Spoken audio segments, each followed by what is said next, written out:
13 on Your Side Weather Deck is sponsored by Montel Construction, your home team.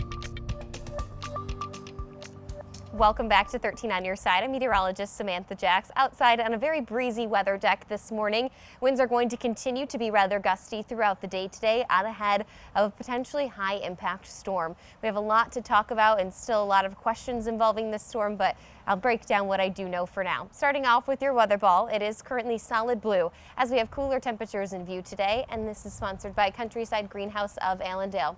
Starting off with a current look at your satellite and radar, we can see we have a good deal of cloud coverage, but some of those clouds are beginning to break apart, and I do anticipate mostly cloudy to partly cloudy conditions throughout the day today.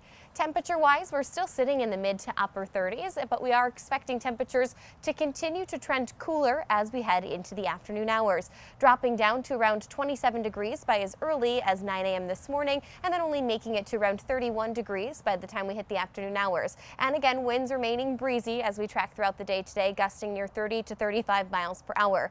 Even windier conditions are expected as we head into your Wednesday and that messy system arrives. This is one of the greater threats of this system because we know the combination of ice accumulation and gusty winds could create high-end power outages across the region. Now, temperature-wise, that's where there's still a very large question mark, but I can break down the timing of this system this morning.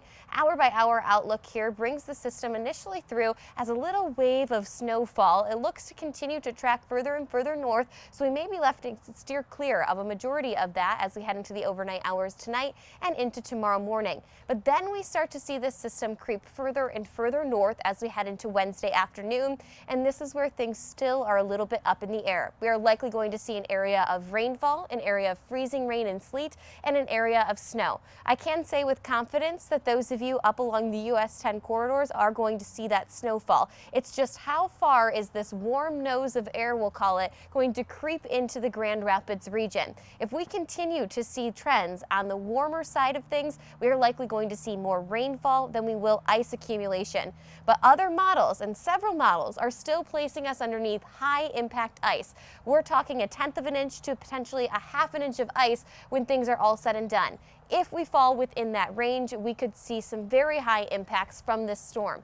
On top of it, as mentioned, we are going to see snow accumulation.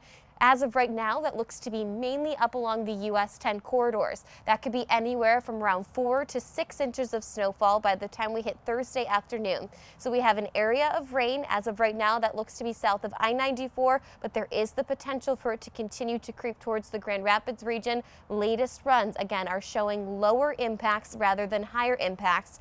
But as of yesterday, we were very, very concerned about the system, so I don't want to fully flip the switch just yet that this is going to be low impact.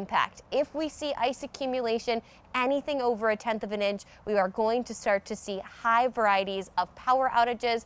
We're also going to see major travel impacts. This will be a multi-day high impact event. Again, this afternoon, though, expecting breezy conditions. Do things like charge up your devices and prepare out ahead of time.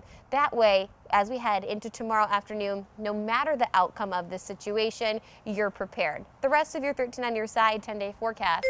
Friday is still going to be on the colder side of things, dropping down to 25 degrees, but then above average temperatures are expected next week, which will help warmer conditions warm up things up and melt away some of that ice.